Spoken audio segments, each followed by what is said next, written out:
Bună ziua tuturor și bine v-am găsit la podcastul Teamology Institute. Suntem Raluca Răschip și Cosmin Alexandru, cofondatori. Cosmin aș zice, înainte să intrăm în subiectul drag al nostru, echipele, să ne prezentăm puțin.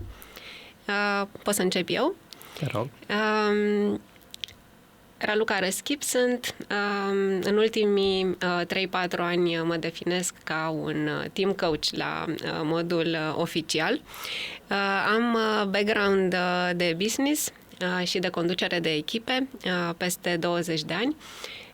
Timp de mai bine de 15 ani am condus cea mai mare divizie a GfK-ului, Consumer and Retail, cu zeci de oameni și diverse echipe, de la echipe de vânzări, echipe de research, echipe operaționale.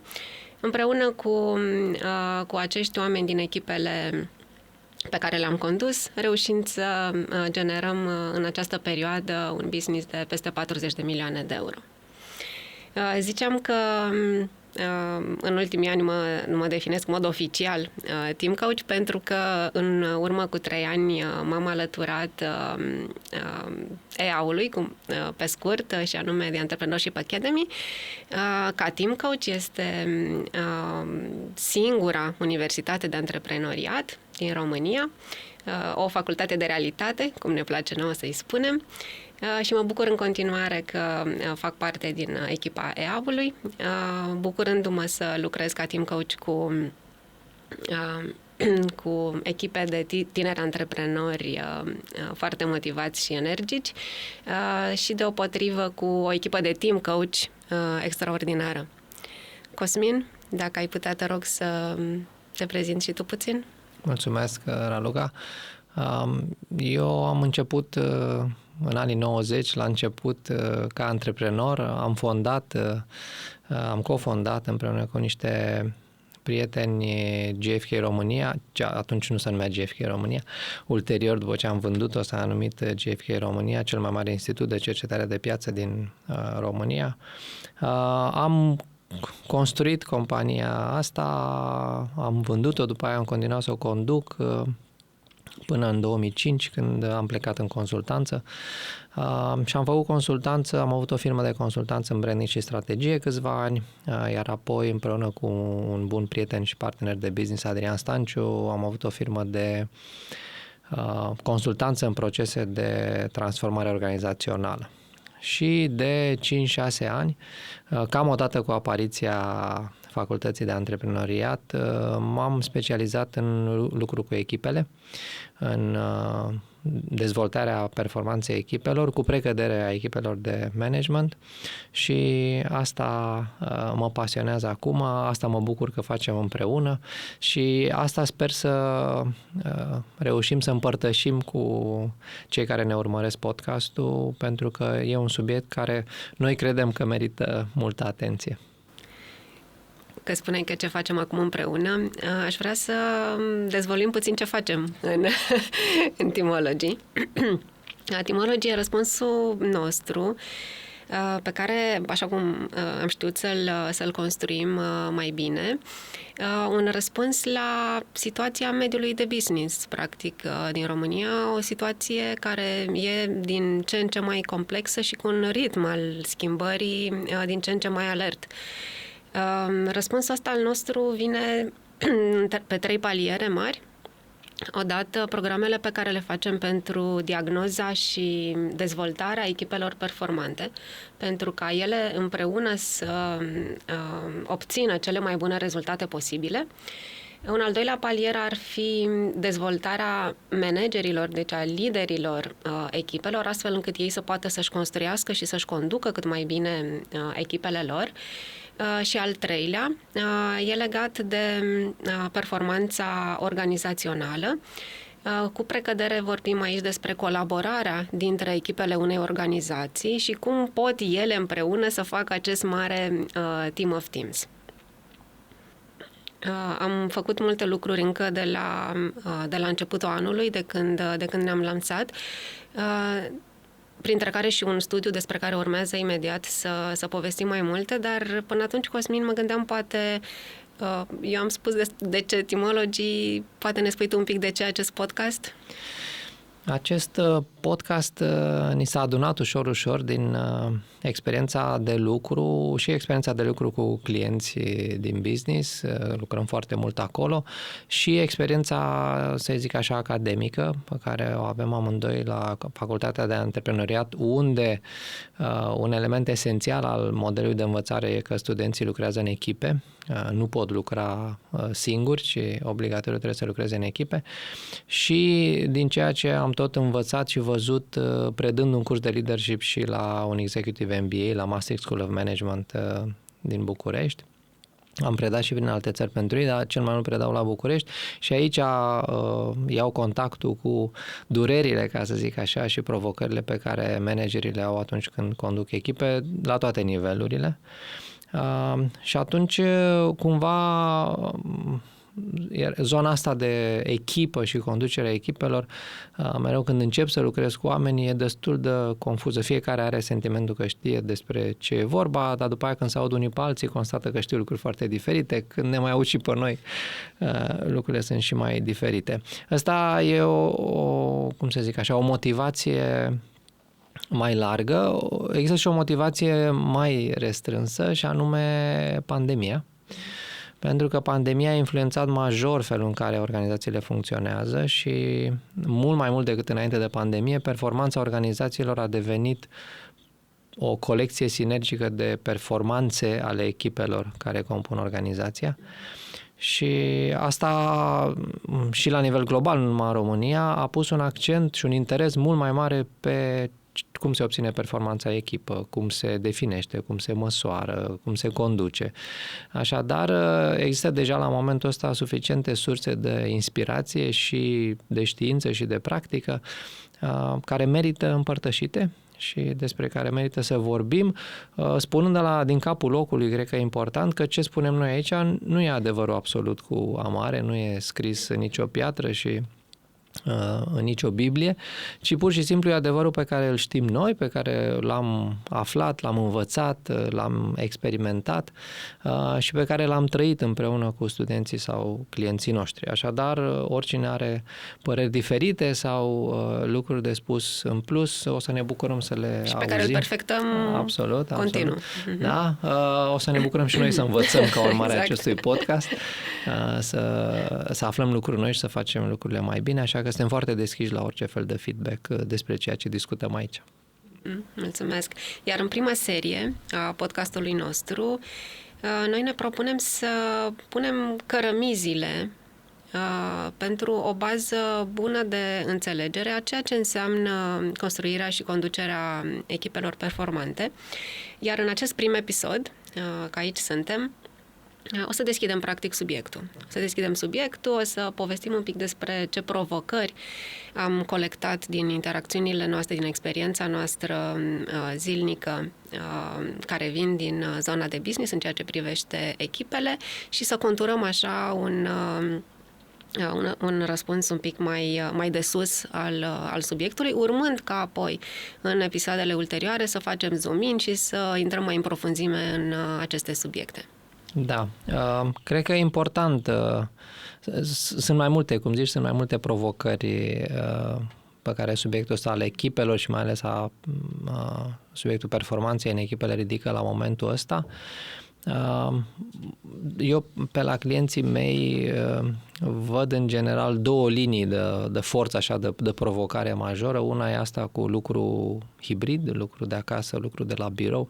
E în continuare o temă grea, o temă care nu și-a găsit în cel mai multe cazuri o rezolvare mulțumitoare pentru manager, cel puțin.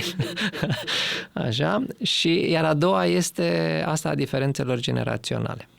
Pentru că felul în care noi am funcționat în business și mai ales până în pandemie și felul în care noile generații funcționează în business, mai ales după pandemie, ridică niște teme foarte provocatoare, foarte grele, ca să zic așa, pentru manageri. Și noi avem un pic un avantaj aici în subiect, pentru că lucrăm cu studenți, direct cu ei, da. lucrăm direct cu ei, cu segmentul ăsta de 18, 19, 20, 22 și nu cu orice fel de tineri sau de studenți, ci cu unii care chiar vor să facă treabă. Și atunci e important și asta facem, de fapt, luăm ce învățăm de la studenți și ducem la clienți, ce învățăm de la clienți și ducem la studenți. Pentru că echipele vor funcționa diferit în mediul ăsta virtual și în mediul multigenerațional, așa cum noua generație înțelege să lucreze în echipă. Și asta cu cât înțelege mai bine și mai repede subiectul, cu atât o să fie loc mai mult pentru performanță mai rapidă în echipe. Plecând totuși de la premiza asta, că deși echipa e un cuvânt foarte căutat, apreciat, pe alocuri venerat, de fapt, în realitate, echipa este cel mai costisitor fel de a obține rezultate. Și trebuie să fii foarte atent când faci o echipă să nu rămâi doar cu costul. Ca să obții beneficii, trebuie să faci lucrurile bine. E o investiție, nu? E o investiție, dar trebuie să înțelegi că în orice altceva care se construiește pe lumea asta, există și aici o tehnică sau niște tehnici, există și aici niște lucruri care se fac și lucruri care nu se fac.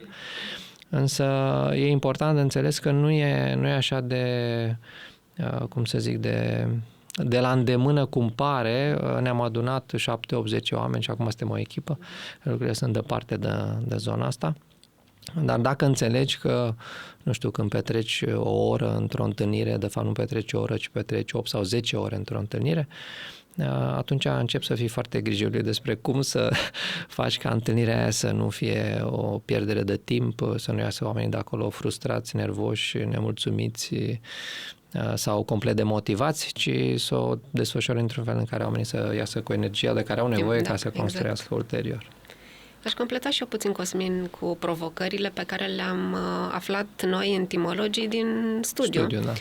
Adică de la cei care o parte din cei care ne urmăresc. Așa este, ocazie cu care le mulțumim că au fost de acord să contribuie cu inputul lor la studiul nostru. Câteva detalii un pic despre studiu, ca să știm despre ce vorbim. Studiul l-am desfășurat la finalul anului trecut, în decembrie, pe 122 de manageri din România, deci oameni care conduc echipe, 20% aproape din ei conducând echipe de top management, adică la nivel de CEO sunt cei care ne-au răspuns aproape 20%, ceea ce mi se pare extraordinar, mai ales într-un studiu business to business. A fost online, un chestionar destul de scurt, prietenos, un studiu cantitativ foarte, foarte util. Ca provocări, ce am aflat noi întrebând acești 122 de manageri, a fost așa: odată că au validat provocarea, dificultății construirii unei echipe performante, ei chiar ne-au spus că este de 10 ori mai dificil să construiești o echipă performantă, mai degrabă decât ușor, ceea ce e super adevărat, adică ei recunosc investiția și costul de care povesteai și tu, Cosmin. La nivel de echipă, provocarea pe care au sesizat-o ca fiind cea mai importantă este cea legată de ritmul de adaptare al echipei la mediu, la context, când se schimbă lucruri, fie în contextul organizațional, fie în contextul de piață în care operează. Echipa trebuie să se miște, trebuie să se adapteze rapid și atunci acesta ar fi unghiul cel mai dureros. Cât de repede reușim să ne mișcăm, cât de repede reușim să ne adaptăm la mediu. La nivel de cum își conduc ei echipele, cea mai mare provocare pe care au simțit-o și unde simt că lucrurile au potențial mare de îmbunătățire, ar fi în zona sistemelor și proceselor de echipă. Pare că aici lucrurile nu stau așa cum și-ar dori și ar avea nevoie de ceva ajutor. De asemenea, la felul în care reușesc să acorde importanță învățării în echipă și ce se întâmplă în echipă, de fapt, cu învățarea și asigurarea resurselor. Da, asigurarea resurselor la pachet cu cum se asigură că au în echipă cei mai buni oameni. Da? Asta la nivel de manager.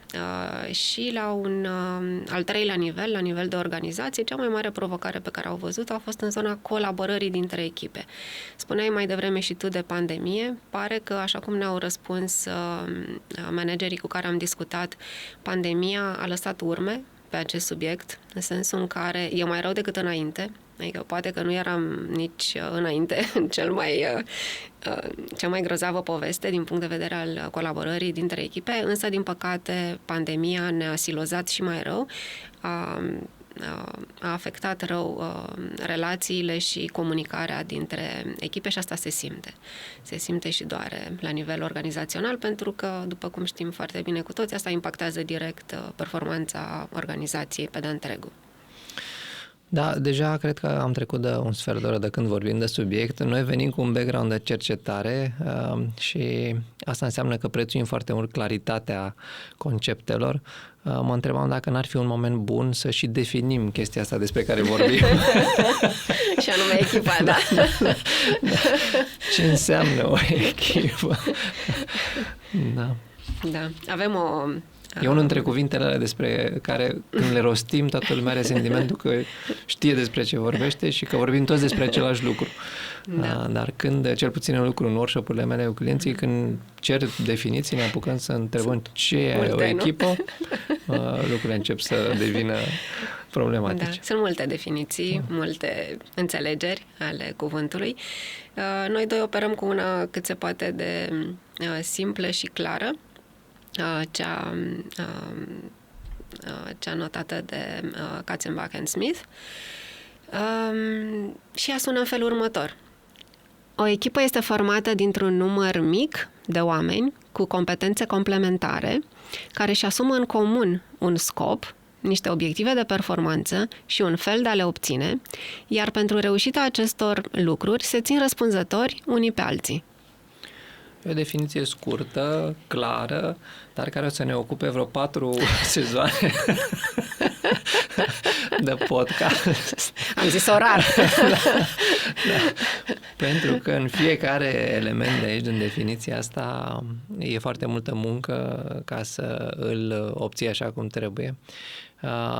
Evident, asta e cumva definiția fondatoare a echipei. Lucrurile, pe măsură ce lucrurile au evoluat, au mai apărut variațiuni pe această temă, însă, cel puțin din ce știm noi până acum, asta este definiția de bază cu care toată lumea care s-a ocupat de performanța în echipă operează, chiar dacă între timp au mai apărut, cum ziceam, mici schimbări.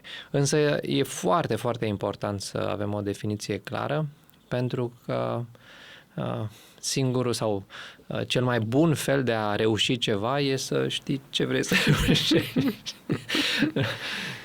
să operezi cu claritatea țintei ca să poți după aia să desenezi un drum până acolo.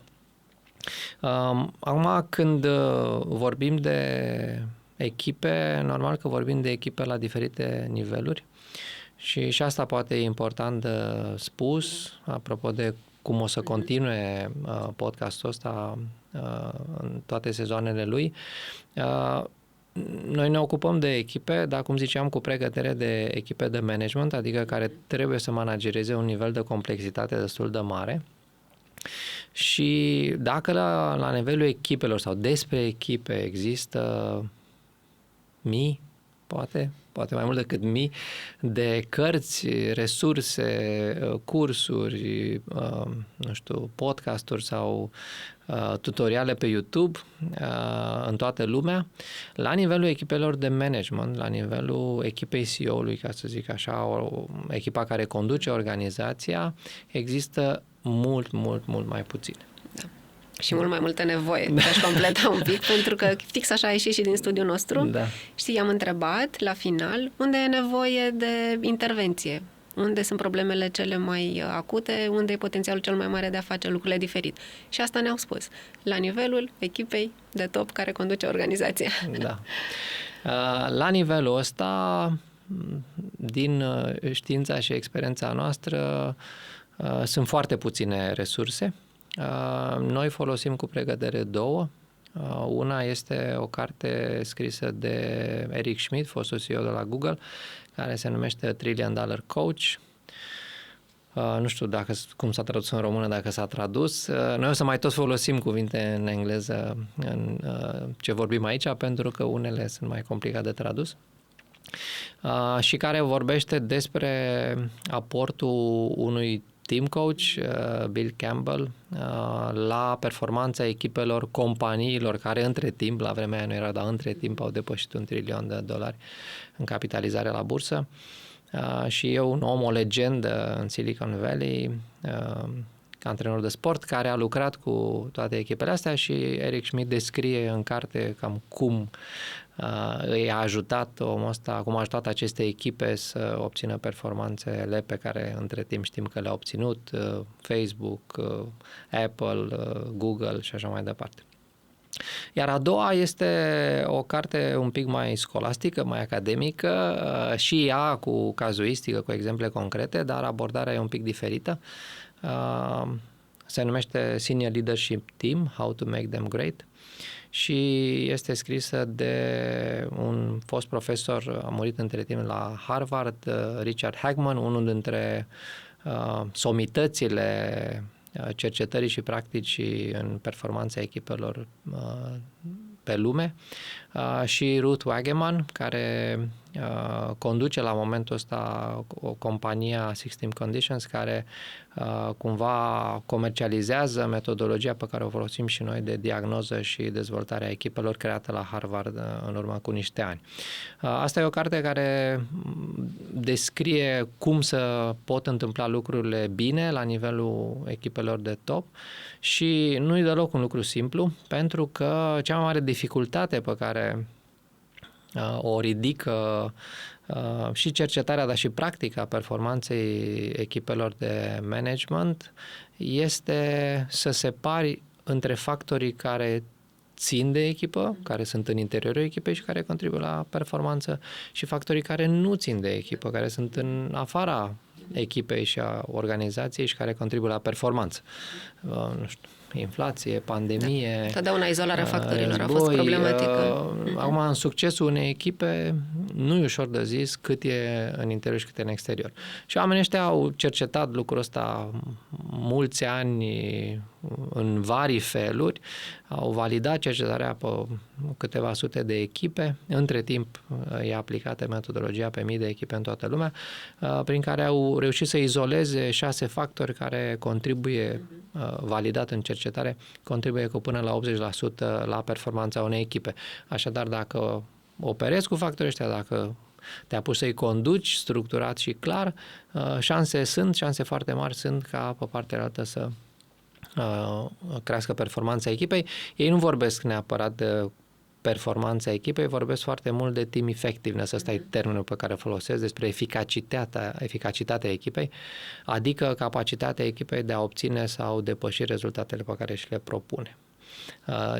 Când se referă la performanță, se referă mai mult la task performance, adică să-ți reușești livrabilul într-un proiect sau într-o sarcină pe care ai. În termen de echipă se vorbește de team effectiveness. Poate să intrăm un pic în model. Cred că e un moment bun. Da?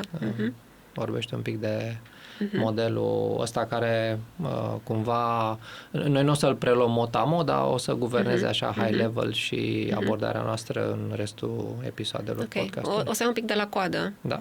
De la rezultatele pe care și le dorește o echipă performantă. Suntem din business, acolo ne uităm și cu toții dorim rezultate din ce în ce mai bune. Rezultatele astea unei echipe performante sunt de 3 feluri. De fapt, cele care contează în definiția unei echipe performante. Odată spuneai tu mai devreme de task performance, adică cât de bine, și asta e un rezultat foarte palpabil și extraordinar de important, cât de bine reușește echipa să livreze ceea ce are de livrat către stakeholderii, clienții echipei, care pot fi interni sau externi, desigur, Deci cât de bine reușește ea să livreze către clienții ei prin ochii clienților. Adică așteptările lor față de ceea ce livrează echipa sunt extraordinar de importante. Valoarea să fie recunoscută. Sigur că da, despre asta e vorba. Și acesta ar fi unul din cele 3 rezultate. Apoi vorbim despre cât de bine reușește echipa să se dezvolte de la o etapă la alta, de la o perioadă la alta, de la un proiect la altul. Dacă echipa crește, pe scurt, dacă își dezvoltă competențele, acesta este un al doilea factor, iarăși foarte important dacă e să ne gândim la performanța pe termen lung, mai degrabă decât o performanță pe termen foarte scurt. Cred că e important să construim echipe care să poată să livreze din ce în ce mai bine și în viitor. Acolo ne uităm. Și un al 3-lea rezultat, care e foarte strâns legat de al 2-lea, desigur, e felul în care se simt membrii parte din echipa respectivă și dacă ei cresc în echipa din care fac parte, dacă se dezvoltă și cum se simt ei. Care e gradul lor de satisfacție? Obținând rezultatele pe care le obțin. Datorită faptului că ei sunt parte din acea echipă. Da. Deci astea ar fi cele 3 mari outcome-uri sau rezultate la care ne uităm. Ele sunt în mod extraordinar de direct influențate de comportamentele pe care le au oamenii într-o echipă. Când ne gândim la comportamente, astea sunt cel mai ușor de observat. Da? Vorbim odată despre efortul pe care membrii echipei sunt dispuși să-l pună în munca alături de coechipierii lor pentru a obține rezultatele. Observăm multe conversații în diverse echipe că poate efortul nu e distribuit în mod echitabil, că poate unii trag mai tare, asta e percepția alții... fiecăruia despre ceilalți. Există astfel de percepții, da? Și atunci, cu siguranță, influențează în mod direct rezultatele de care pomeneam anterior. Un alt proces, important aici care influențează direct rezultatele este strategia de lucru a echipei. Da? Felul în care ea se organizează să își găsească un mod de lucru cât mai adaptat condițiilor pentru ca ea să obțină rezultatele. Și anume adaptat în continuu. În continuu, adică exact. Cum își poate schimba, pe măsură ce schimbă contextul, felul de a obține rezultate. Exact. Și un al 3-lea, iarăși mi se pare foarte important din ceea ce vedem în echipele cu care lucrăm, legat de cât de bine reușește echipa să utilizeze cunoștințele și capabilitățile pe care le are în interiorul ei prin membrii săi. Există extraordinar de mulți oameni valoroși, Cosmin, și eu și tu am întâlnit super mulți oameni valoroși cu niște competențe extraordinare, însă trebuie să faci într-un fel în care oamenii respectivi să poată să dea ce e mai bun din ei atunci când construiești o echipă și când construiești activitățile care merită făcute împreună.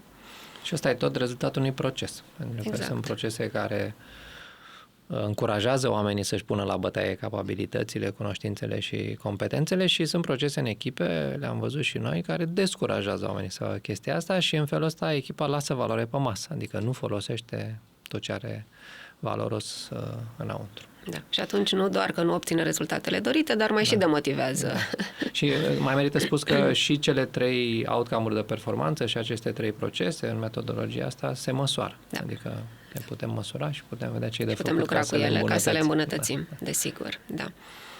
Bun, deci am vorbit despre rezultate, am vorbit despre procesele din echipă, care le influențează în mod direct și acum să vorbim despre ce influențează procesele. Da. Și acest research mare de care ai menționat și tu și validat la nivel global spune că există 6 mari condiții care, dacă sunt bine puse la treabă într-o echipă, atunci procesele se îmbunătățesc senzațional, procese care ulterior îmbunătățesc foarte ușor rezultatele obținute de echipă. Care sunt aceste 6 condiții? Ele, la rândul lor, sunt și ele împărțite în 2 mari categorii. Primele 3 sunt esențiale, în sensul în care dacă o condiție din aceste 3 lipsește, atunci, din păcate, echipa are șanse minime de a obține performanță. Și alte 3 condiții care sunt potențatori, acceleratori ale celorlalte 3 condiții esențiale. Aici cred că e foarte important să reamintim că noi vorbim aici despre echipe performante, despre high performing teams, adică dacă una din condițiile astea lipsește sau e în suferință, nu înseamnă că echipele nu funcționează. Ele funcționează nu, și ține performanță. E plin de echipe mediocre pe lume, cel mai cele mai multe. Cele mai multe, da. Sunt așa. Deci nu e neapărat că asta face lucru imposibil, ci face performanța foarte puțin posibil. Exact. Bun, care sunt cele 3 condiții esențiale de care spuneam? Prima condiție se numește, o să dau denumirea în engleză ca să fim cât mai acurați aici, se numește Real Team și anume dacă echipa e o echipă de adevăratelea, în adevăratul sens al cuvântului, dacă membrii echipei... Cum zic ei, dacă e așa sau e doar o in echipă... name only. O echipă doar cu numele. Doar cu numele, da. Există, Cosmin, destul de des situația asta, nu, în care oamenii se consideră parte dintr-o echipă doar pentru că jobul lor seamănă la titulatură cu sau altor colegi sau pentru persoane, că raportează aceluiași manager și atunci asta ne face o echipă. Nu e cazul. Aceasta este o primă condiție. Nu o să intru acum în detalii pentru că avem episoade separate dedicate, în care facem zoom in aici. O a doua condiție esențială și care e strâns legată de prima, există o cronologie a lucrurilor în cum construiești echipele, e legată de scop și denumirea este compelling purpose, adică cât de convingător este scopul echipei și nu scopurile individuale ale membrilor unei echipe. Și o să intrăm iarăși în detalii, avem un episod întreg despre scop, da? Și a treia condiție esențială se numește right people, adică, pe scurt, pentru scopul comun pe care ni l-am propus, care sunt oamenii și necesari și care sunt competențele de care avem nevoie în echipă ca să ne atingem scopul. Da? Acestea ar fi cele 3 esențiale. Dorești tu să le dezvolți pe cele 3 catalizatoare? Da. Cele 3 condiții catalizatoare sunt primul, care e cel mai important dintre ele, se numește sound structure, adică în ce măsură echipa are o structură solidă și aici, la rândul lui, elementul ăsta e compus din niște lucruri despre care o să vorbim în detaliu, dar cumva esențial aici e faptul că ei lucrează cu o axiomă pe care între timp am îmbrățișat-o și eu, că structure drives behavior, adică structura generează comportamente, conduce comportamente și e foarte important ce fel de structură ai la nivelul echipei. A doua e partea de care aminteai tu mai devreme, în ce măsură echipa simte că e sprijinită de organizație, adică se numește supportive context, dacă contextul organizațional este favorabil echipei, e neutru echipei sau, dimpotrivă, e ostil echipei. Am întâlnit, din păcate, și astfel de cazuri în care membrii echipei simt că organizația mai degrabă le pune piedici decât îi ajută să-și facă treaba pentru care sunt în organizație. Și ultimul, dar nu cel din urmă, este ceea ce se numește team coaching, adică în ce măsură există resurse în interiorul echipei pentru a urmări și dezvolta procesele echipei, nu doar conținutul, ceea ce echipa face, și resursele astea pot fi interne, fie liderul echipei face asta, fie un membru al echipei face asta, sau pot fi externe, consultanți ca noi sau altcineva, însă cineva care să fie sigur că se uită și după ce se întâmplă între membrii echipei în felul în care ei fac lucrurile împreună, nu doar în conținutul task-urilor sau în conținutul livrabilelor. Ăștia sunt factori catalizatori, pentru că, așa cum ziceai și tu, dacă primele 3 condiții nu există, nu prea e ce cataliza. Pe de altă parte, dacă ele există, au nevoie de un sprijin continuu, au nevoie de o abordare de urmărire continuă și de dezvoltare continuă care se face cu aceste 3 condiții și ca și la primele, la procese și la outcome-uri, și astea 6 se măsoară prin răspunsuri ale membrilor echipei despre cum se întâmplă lucrurile în echipă și după aia pot fi conduși, dezvoltați în așa fel încât echipa să ajungă unde vrea să ajungă. Așadar, odată ce am îndeplinit cele 6 condiții, nu? Procesele din echipă se îmbunătățesc vizibil, procese care ulterior influențează în mod direct rezultatele echipei. Deci, practic, acolo ar trebui să umblăm prima dată. Da. Ideea e că nu prea poți să umbli, adică înlănțuirea asta e importantă, pentru că nu poți să umbli direct la ele. Adică la noi vin clienți de multe ori pe care îi doare performanța echipei, dar nu e ceva la care să poți umbla ca atare. Sau efortul, sau felul în care oamenii se exprimă într-o echipă, nu poți să te duci la el să zici exprimă-te mai mult. Adică poți să te duci, dar nu te ajută. Sau mai liber, sau mai liber, ai mai multă încredere în tine. Lucrurile astea nu funcționează așa. Și atunci tot timpul trebuie să mergem în spate și să vedem de fapt la care dintre condițiile astea esențiale sau catalizatoare trebuie umblat în așa fel încât ele să genereze procese mai bune, care să genereze rezultate mai bune. E unul dintre principalele blind spot-uri ale conducerii echipelor pe care le-am avut și eu când conduceam GFK, organizația. Tentația e să umbli direct unde vezi, la manifestare, la simptom. Să nu înțelegi, dacă nu înțelegi cauza corect, poți să apeși pe simptom până... Și de obicei așa se și întâmplă. Când clienții ajung la noi, sunt obosiți de atât apăsat pe simptom. Li se pare că nimic nu merge și că oamenii se opun. Sau că au mers un pic, dar s-a stricat și nu știm de ce. Toți membrii echipei vor să le fie bine, nu e nimeni care se opune, doar că neînțelegând corect relațiile de cauzalitate, atunci treaba merge greu.